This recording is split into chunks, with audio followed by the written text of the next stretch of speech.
You are listening to the Backline podcast.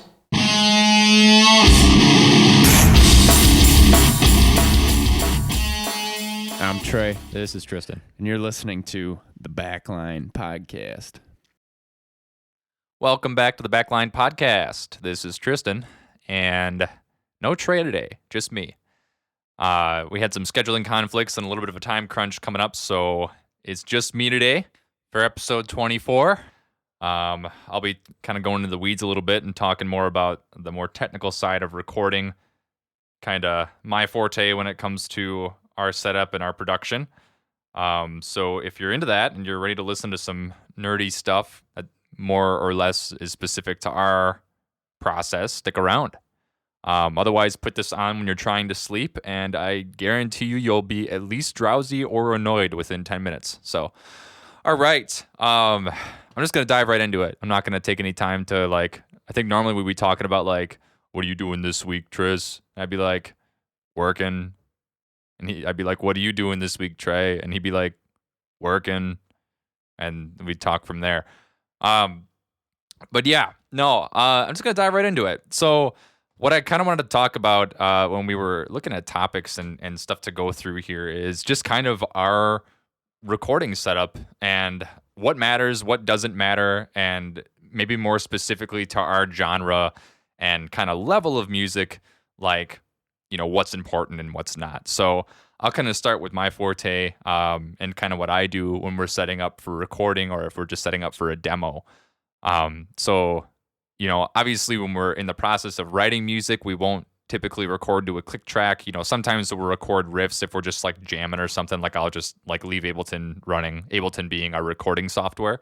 I'll leave that running, and then when I want to if we hear a riff or something, if we're just screwing around, if we hear a riff or something, we'll record it. And we'll just have this huge file system or storage of just riffs that we've played, sometimes with drums, sometimes not.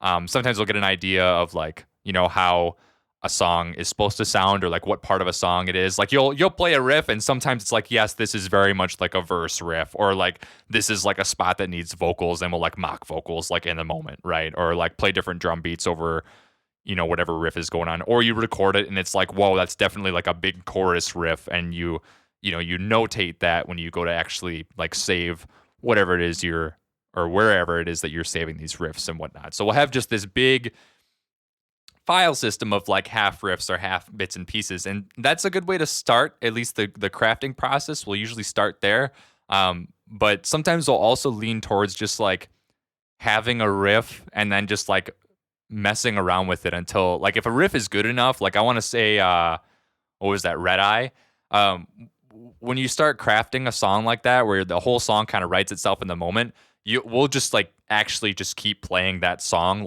the full thing, or what we would think to be the formula for that song, or how it's crafted.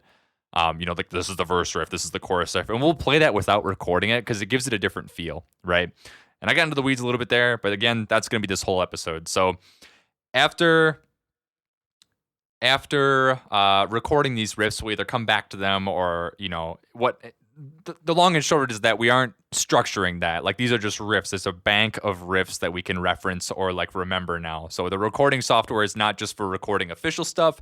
It's also for just recording ideas and having a place for them, documenting them. It's musical journaling, if you will. You're journaling your riffs. This is what this riff is. This is how it feels. This is what it should be. It's a verse riff, or this is a chorus riff needs vocals, or this is a riff that needs something. We'll give it ridiculous names Spindle, or crossing the road at night, or I don't know, walking in traffic, right? Stuff like that. You name these riffs just silly things, just in the files themselves. Not important. But just that we have this bank of riffs that are just sitting here, right? For my solo project, I'm sure Trey has got a billion of them as well, but I have gigabytes of data that is just screwing around on the guitar riffs, or this is a drum beat that's cool, but all of this is unstructured, right? But when we're looking to actually craft a song, or we have an idea for a song and a riff, we'll start to put that actually in a DAW and build it out from there. I have this idea on how this should go. This is the verse, this is the chorus. between me and Trey, we'll figure out like the BPM. That's like the speed of the song or when the beats actually happen, and stuff like that. But kind of moving into like the more like structured recording process, once we have the map of a song, Trey will usually write it out in like a Word document. He'll structure it out like this is the verse, this is the chorus, like chorus idea. He'll write down ideas in pencil after putting it in a Word document and whatnot, and structuring it out from there. But when we go to record it, obviously we've got to record to a click track. So if we don't have an idea for the drums yet, I'll usually let Trey, and we'll like have a studio session here or at his house. I'm at my house right now, obviously. And we'll sit down and we'll record like his riffs and whatnot to a click track. Because then what I can do is I can take, when something is set to a click track, I can kind of take it and at least rearrange it if I need to, or get it to actually fit into a click. Now, not everybody does that. Not everybody, finds that useful. Having a click track or not set to a click track, there's arguments to be made there. I prefer it for utility. Makes it easier to just kind of mess with the song and structure it out and set things apart. But I also understand why people don't record to a click track, because what happens then is, especially in a live setting, is the song breathes a little more. Like you'll have like some parts be just naturally faster because the riff just gravitates being faster, or the drums just gravitate to being faster, or there's like a big chorus where the drums are a little bit slower but wider and it slows down a little bit and the song takes deeper breaths. Right, it naturally slows down on certain parts, or like is impacted by drum beats, or just maybe explosions in the song, or like little bits and pieces in the song, metaphorical explosions, but bits and pieces of the song that will change the tempo just naturally, just because of the way people are, right, like humans. But anyways, in the weeds, click track. So then we can kind of chop things up and make them fit to a format. When he's laying down these riffs, we don't have an idea of the drums quite yet. And that can change. So that can change things. So when we have, the verse, the chorus, and all this stuff, the building blocks in place for the actual song, however, we kind of get an idea of how long it's going to be at that point, and also how fast it's going to be, yada, yada. Maybe some vocals here and there, like we'll talk through vocals, or have Trey just like talk through where he wants his vocals so I can get an idea. Those guitars that we do for that are usually very, like, I'll say scratchy guitars, meaning that it's just like one track of guitars, right? It's just one audio track of a guitar. In a finished song, typically there is more than one track of guitar, whether it's just a dub or you're splitting you're doing multiple takes and splitting them across your stereo, your left and right ears and whatnot. Again, I want to take a little bit of a second here to say I have no formal musical education. Everything that I do is just firing from the hip and learning what I can as I go. I don't even know how to read music, really. I can look at drum notation and say that should mean something, but it doesn't mean anything to me.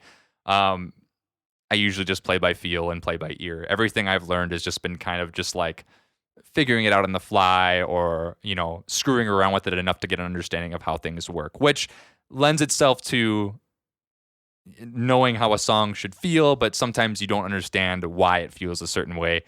But just, you're going to hear me say and do things and use terms that I don't quite understand. Forgive me for that. Going back into it, you only do one track of guitars for the demo, is what this is called at this point. It's more of a formal demo, not like a screw around demo, though. You're not just doing like a live demo. This is more of a like formal demo. Works for us, right? Not for everybody. This works for us. At this point, after I have, the guitar tracks mapped out to a click, I'll usually lay down drum tracks. And when I'm doing drum tracks, I'm doing them with, we've mentioned before, the electronic drum kit. And this is beneficial for two reasons. For our setup, because for me, what this electric drum kit will do is, like, instead of it just being like an audio track, right? Like a guitar, when you play a guitar, it's just audio that's recorded. It's like leaving a voicemail, right? It's just set in stone. It's an audio file. Like, that's what it is. For the drums that I record and the way that I do, it's actually driving a drum kit on the computer. So, and I have that mixed and mastered, yada, yada. I won't go into the weeds there, but it's set up so that I can record it, and it's not just playing the audio. It's like playing. It's essentially like if you ever seen how a music box works, how like the little pins hit the bells. It's kind of doing that. It's called a MIDI, right? And it will play instead of bells. It's basically laying out a map of like how I've played the drums. It's recorded my actions, more or less, the buttons that I'm pushing, right? But obviously, I'm playing the drums to a click track, and it's it's just there for me. But it represents it very visually, which I find very useful for editing later on. But I'll lay down these drum tracks in 1 or 2 takes. I'll mess with it. I'll do more takes, whatever. But the benefit to this is that if it turns out in a way that I don't like, or if I'm just missing a beat by just a little bit, I can then take that map and I can just move bits and pieces. I can add bits and pieces. It's kind of like cheating. Some people don't like it. It's kind of like, we've all heard like hip hop beats or hip hop drums where you can absolutely tell that it's like not necessarily a real drum that's being played. I could do that with the drum track that I've laid down. Like you would hear like the hip hop drum kit being played where I have played my own drum kit and laid down that track, right? Obviously, I use a different drum kit being like whatever is being driven by the buttons that I'm pushing on the MIDI kit that sound differently than a hip hop kit. But I could do that. It's the same idea. Makes it easier to chop things up and move things around. Again, like it's a very malleable platform then at that point, because you can just like visibly see like where beats land on the grid of the time, or how do I say, like the BPM that's been laid down, right? And it makes it easy to just kind of build the song. Because let's say the verse, like a verse riff, like let's say Red Eye, right? So like doom, doom, doom, doom, doom. Let's say I played that in like a different drum beat than I played there, right? Like if it was like a fast, like punk beat, right? And I thought that sounded good, but it was like this clearly doesn't fit the actual riff. Like I can then just take and chop that out of that part and make that into a not punk beat, more resembling the beat that was actually there, like this big, like heavy crash beat, right? Like kind of slower beat. And I could do that without having to go record again. Now, there's something being said for just doing the whole song that way. I think you lose a lot of feel when you do that. Personally, I'll talk about that in a little bit, though. The reason we do it this way is for convenience, more or less, but I also use this in my solo project as a way for just all drums because it's too convenient for me to lay on the drums that way. I do my best to mix it and make sure it doesn't sound too robotic, but I do that in my solo project, just completely computer drums, basically, except for I lay them down on the MIDI kit. But after we get that laid in place and this demo is done, we'll bounce ideas around, but the key to this all, and the reason we do demos this way, is because we'll have an idea for how a song should feel, right? And we'll write the guitar, we'll do the drums, and we'll do mock vocals or just talk through the vocals. But sometimes when and then you're in this DAW, you're recording this recording platform, and you export the song and you listen to it for a little bit, right? Like in a car or like during any other setting that's not just sitting in front of a computer, and you get a different feel for the song because it gives you a better idea of where it'll be listened to, in the context of whoever would be listening to it. Like you can write a good song in front of a computer and it sounds good in that setting. But as soon as you put that thing in a car and you're driving down a road, it's like, this is like clown music. Like, what is this? Right? Totally different like settings, totally different vibes, if you will.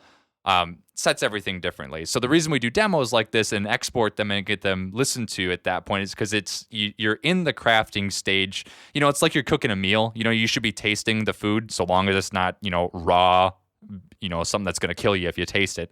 But you should be tasting it as you're crafting whatever it is that you're making. And you should know how your spices should taste. Anyways, weird analogy, I know. But the point being that you should hear it before you craft the whole song and then realize that this was only good in front of the computer. All right, I've done that. I've written songs on my solo project that I'll listen to like anywhere that's not in front of my computer or in my own setting. And I'll be like, wow, this was very silly. So the point being that you get that like understanding of how the song actually sounds at that point, just thematically or in a setting, right? has kind of helped our recording process. We have been recording drums and guitar tracks. So like the next step for that, right? I cut ahead a little bit there. The next step for that would be like actually doing, like let's say we listen to it, we're like, yes, this song sounds the way we want. So we've done the edits that we need to.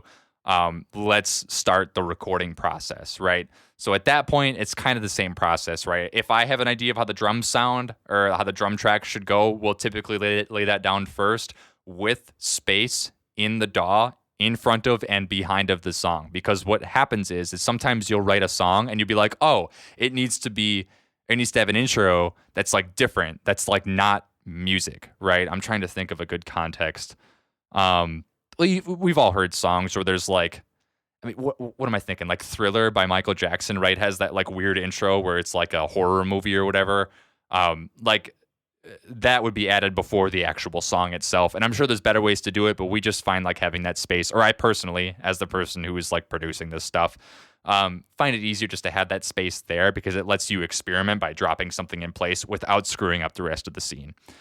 That's a little bit more technical than I intended it to be, but essentially you're just leaving space for, anything to be there otherwise. I do that personally, just makes it easier. Obviously the scene gets messed up a little bit, but whatever. I'll take it.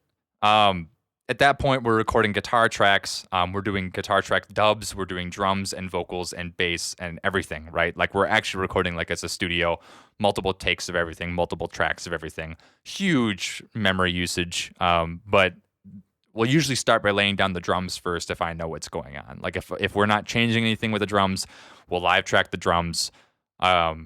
Usually that's like 8 tracks of drums just because, we're making it up as we go. But it's, because you split up like the kick, you have the overheads, you have the snare, multiple snare mics actually we found makes for a better sound. Toms, what have you. Basically every bit of the kit needs to be mic'd. Not everybody does it that way. I personally am still learning my way through finding a good sound for like metal or heavier drums using the mics that we have available. And what it comes down to is just micing everything, and then I can always cut stuff out if I want to. But I know some people will just use there's like legendary albums that are just recorded on like one microphone or 2 microphones in front of a drum kit. That's totally fine. I do things a little bit differently. Now, the key to all this is that alongside recording live drums is you can layer in the MIDI drums that I was talking about earlier, especially if they match up perfectly. So I have a couple of new stuff that I'm working on and whatnot that I can like add in to bolster the kit in case the mics didn't pick up what I wanted to, or like in case the mics just didn't quite sound or aren't giving me exactly what I want. Unfortunately, adds, of course, more complexity to everything, especially mixing. But just another layer to that. Guitars are relatively simple when it comes to recording, but you want to make sure you do it right. You need multiple tracks of everything, as well as like what's known as a D.I.Y, which is basically the guitar before it gets to whatever amp you're recording to. So it just sounds like somebody playing the guitar clean, right? So like you'll get these metal riffs that are just played without any distortion or any amplification. Typically, it sounds very goofy, but I have what's known as an amp simulator, which is kind of like my electronic drum kit, driving a drum kit on my computer, except for it's an amp that is simulated in or using that D.I.Y track. I won't go too far into the weeds there, but it's essentially making it sound like it was actually played on an amplifier. And you can change like the setting and stuff there. Vocals are usually a little bit easier. I usually do like 2 mics for vocals. We'll use Trey's live mic, which has worked very well. It's that big silver mic. I forget the actual, I think it's an SMB 78. I forget. Or 75. I don't know. And I'll do 1 extra mic, usually like an SM57 or a different mic that's a little bit further away. Just because, especially for our screams and whatnot, it changes everything. Like EQ wise or how loud you can be. But that all aside, then we're mixing and mastering from there. If we hear something about the song we don't like, obviously we're recording to a click track, so we can actually still rearrange it from there. And then that's where the magic happens. That's kind of where I come into play. It's a little bit more of like me working on the song versus like what we'll do typically is I'll sit and I'll mix a song to where I think it should sound right. Like I'm just doing your typical rudimentary mixing, like the bass sounds this way. Bass, we typically just do DI and sim because, for our live stuff, we're not typically using bass. Sometimes they'll use a guitar track and make that the bass, but not often for our stuff if you want a full mix. That's a whole other topic. I won't go into that. But from there, it's me mixing all of our instruments up and then kind of bouncing ideas off of Trey. Because what I'm doing is I'm sitting down for a couple hours at a time and just sitting there re-listening to this same song like 300 times, right? Like section by section, hearing if there's a mistake, if I can kind of, essentially what is like the audio version of fixing like a blemish in Photoshop, right? Like, I have like a little spot here. I can just like circle that and it's gone, right? I can do that here and there with bits and pieces of the song, or like hear things and mix them a little bit differently, make them sound a little bit better or worse. That can happen too. But I'm mixing this stuff up to make it sound more like a fully crafted song, because when you're just recording like raw, not everything sounds the way it should. There's not any reverb. There's no additional feedback. There's not any effects or mixing. Mixing being, or EQ being like, some frequencies shine, some won't. I won't go into the weeds there, but it's really complex, and I'm not going to act like I know everything about that stuff. I'm just, again, shooting from the hip when it comes to a lot of this. But in the end of it, I'm sending these ideas to Trey. He's telling me, hey, I like the way this sounds. I don't like the way this sounds. Here's why. I'll come back and I'll take that feedback and I'll work on it some more. And there's just a little bit of a loop of that. We'll find bits and pieces we like and what we don't like. I'll ask questions like, do you hear this here? Does this sound right here in this spot? Like at 1 minute, there's a drum shot that I like, but maybe it doesn't sound good to somebody who's not, the fucking drummer. So it's a lot of that. It's a lot of back and forth. But, neither of us, I will say, are musically trained, but we've listened to enough music and we try to make things sound at least pleasant to the ear to listen to.